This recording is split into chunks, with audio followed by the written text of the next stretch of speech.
भारत में G20 का ऐतिहासिक आयोजन हुआ। पूरी दुनिया में इसकी चर्चा है।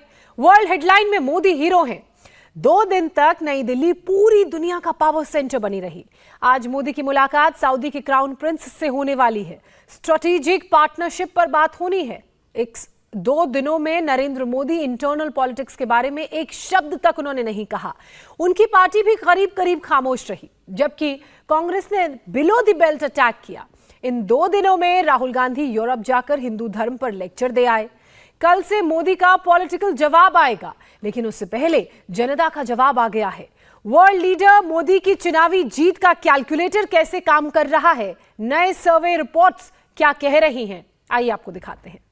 रघुपति राघव राजा राम पतित पावन सीताराम।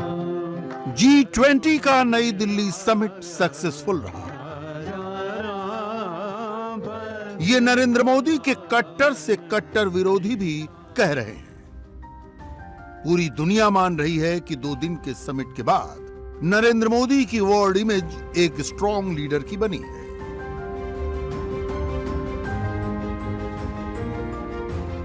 मोदी लीड करते हैं, दुनिया फॉलो करती है।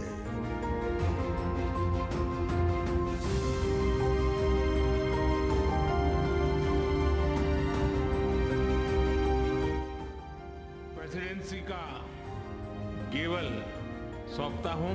रूस यूक्रेन युद्ध रुकवाने की जो पहल दुनिया का कोई भी बड़ा नेता नहीं कर पाया, वो काम मोदी ने करके दिखा दिया। बायोफ्यूल पर एग्रीमेंट और मिडिल ईस्ट होते हुए यूरोप पर रेलवे लाइन। किसने सोचा था कि 2 दिन का इवेंट इतना इवेंटफुल रहेगा।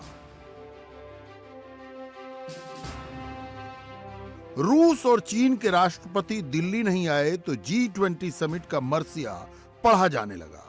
शिखर सम्मेलन शुरू होने से पहले ही इसके नाकाम होने की भविष्यवाणियां होने लगी। मोदी ने सबको गलत साबित कर दिया। मेरा प्रस्ताव है कि हम नवंबर के अंत में G20 का एक वर्चुअल सेशन और रखें। उस सेशन में हम इस समिट के दौरान तय विषयों की समीक्षा कर सकते हैं। 37 पन्ने का ज्वाइंट डिक्लेरेशन, कुल मिलाकर 82 पैराग्राफ, जिसके लिए 200 घंटे का negotiation. Modi means business. G20 ने यह साबित कर दिया।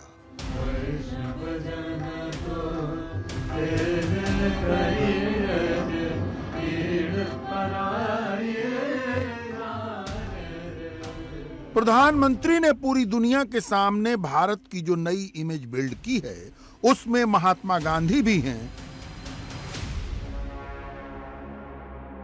नालंदा का विश्वविद्यालय भी है, इंद्रप्रस्थ का 2500 साल पुराना इतिहास भी है, इसमें कोणार्क का प्राचीन सूर्य मंदिर भी है, साथ ही इसमें आत्मविश्वास से लबरेज देश है जिसके पास तरक्की की सबसे तेज रफ्तार है। It is because of the leadership of Prime Minister Modi, Narendra Modi, there is an agreement for the declaration. And it is because of his dynamism and his personal charisma that everybody agreed to have a declaration. Because there was a lot of doubt whether there would be any declaration. But I must thank the Indian leadership. They did an excellent job. 2 दिन का successful event खत्म हुआ। सवाल है कि G20 से नरेंद्र मोदी को क्या नफा हुआ और G20 का मखौल उड़ाकर राहुल गांधी ने अपना क्या नुकसान कर लिया। कांग्रेस ने दिल्ली में बारिश के 30 सेकंड का वीडियो काटकर नरेंद्र मोदी को अपमानित करने की सोची, लेकिन बात उल्टी पड़ गई।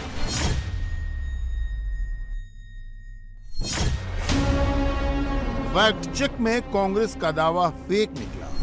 दिल्ली में बारिश जरूर हुई, लेकिन भारत मंडपम में पानी नहीं भरने पाया।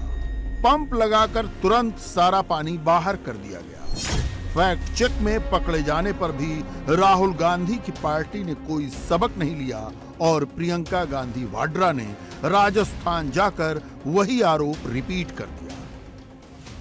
आज सुबह तो मैंने देखा कि इनके G20 जब हो रहा था तो बारिश आई और सारा जितना भी वो जहां पे वो G20 की मीटिंग रख रहे हैं उसमें सारा पानी फैल गया है। मेरे मन में एक बात आई कि शायद जो हमारे देशवासी डर के मारे कह नहीं पा रहे हैं, भगवान ने कह दिया कि अपना अहंकार कम करो, अपना अहंकार कम करो। इस देश ने तुम्हें बनाया है, इस देश ने नेता बनाया है, इस देश को आगे रखो, इस देश की जनता को सर्वोपरि बनाओ।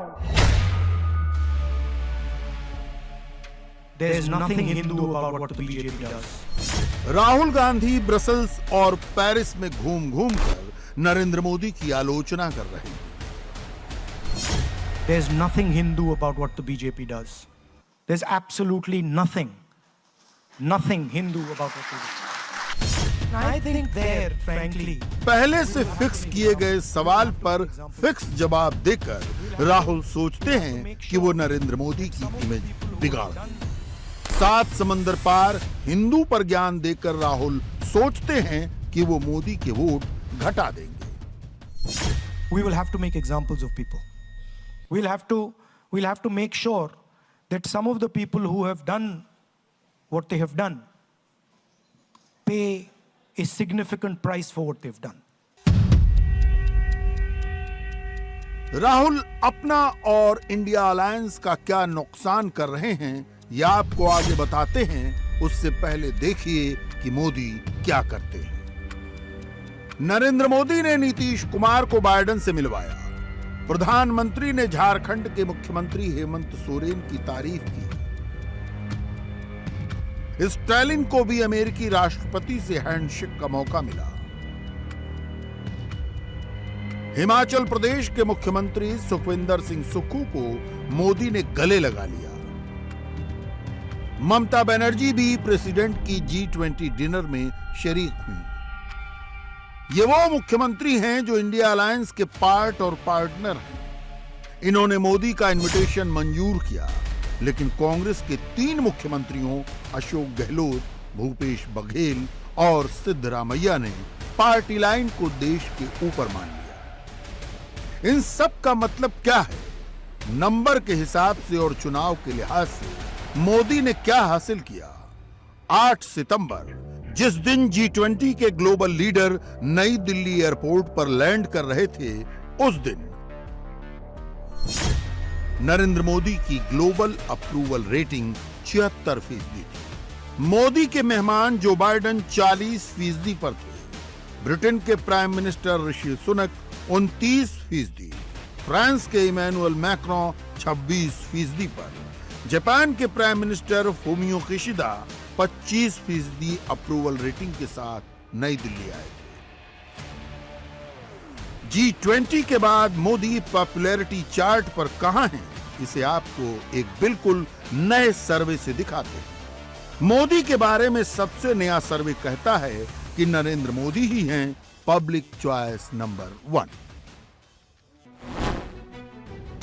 अगर आज चुनाव हो गए तो एनडीए को 41% वोट मिलेंगे। इसमें नरेंद्र मोदी की पार्टी बीजेपी अकेले 39% वोट हासिल करेगी, जबकि पूरा इंडिया अलायंस सिर्फ 28% वोट हासिल कर पाएगा।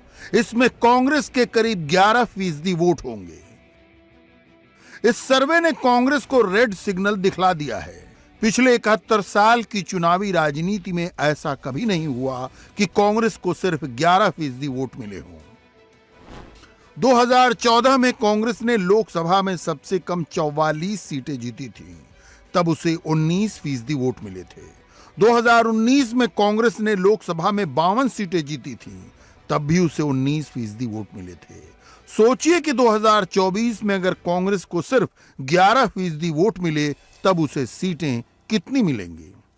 कांग्रेस वाला बोलता है कि हमारा इंडिया का सरकार बनेगा, हम बोला देखो हमारा भारत का सरकार बनेगा, दिल्ली में शपथ होगा, तुम्हारा सरकार बन सकता है कहीं दूसरा देश में या चंद्र में या कोई जगह में शुक्र में बन सकता है, लेकिन भारत में तो प्रधानमंत्री मोदी जी का ही सरकार बनेगा, उसका टेंशन मत लेना। कांग्रेस पार्टी बार बार राहुल गांधी को लॉन्च और रीलॉन्च करती रहती है। राहुल को परिपक्व नेता बताया जाता है, सोशल मीडिया पर राहुल को हीरो दिखाया जाता है, लेकिन जनता ऐसा नहीं मानती। 40% लोग 2024 में भी मोदी को ही प्राइम मिनिस्टर देखना चाहते हैं। 15% लोग राहुल गांधी को प्रधानमंत्री के रूप में देखना चाहते हैं। 11% लोग योगी आदित्यनाथ को प्राइम मिनिस्टर की कुर्सी पर बिठाना चाहते हैं। अरविंद केजरीवाल, ममता बनर्जी और नीतीश कुमार अभी वेट करें, क्योंकि जनता के बीच इनका सपोर्ट सिंगल डिजिट से डबल डिजिट में भी नहीं पहुंच पा रहा। इंडिया अलायंस की 28 पार्टियों के पास कुल मिलाकर 28% ही वोट हैं। अलायंस में जितने परसेंट वोट नहीं है, उससे ज्यादा तो प्राइम मिनिस्टर कैंडिडेट है। राहुल गांधी खुद को भले ही चैलेंजर नंबर 1 बताएं, लेकिन हकीकत यह है कि इंडिया अलायंस के 28% वोटर भी राहुल के नाम पर आम राय नहीं रखते। इंडिया अलायंस के सिर्फ 37% सपोर्टर राहुल को बेस्ट पीएम कैंडिडेट मानते हैं। एनडीए के 67% supporter best prime minister candidate के रूप में नरेंद्र मोदी के नाम पर मुहर लगाते हैं। नरेंद्र मोदी 9.5 साल से प्रधानमंत्री हैं। अगले 5 साल के लिए वो चुनावी मैदान में उतरने वाले हैं। शासन में इतना समय बिताने के बाद किसी नेता के खिलाफ एंटी इनकम्बेंसी बिल्ड होने लगती है, लेकिन नरेंद्र मोदी इस मामले में यूनिक नेता हैं। 33% वोटर्स मानते हैं कि पीएम मोदी के दोनों टर्म शानदार रहे। करीब 24% वोटर्स मानते हैं कि मोदी 1 मोदी 2 से बेहतर था। इनके अलावा करीब 20% वोटर्स मानते हैं कि मोदी 2 सरकार मोदी 1 सरकार से बेहतर है। इंडिया टीवी हर वक्त हर जगह डाउनलोड करने के लिए सर्च करें India TV news Google play store या ऐप स्टोर पर।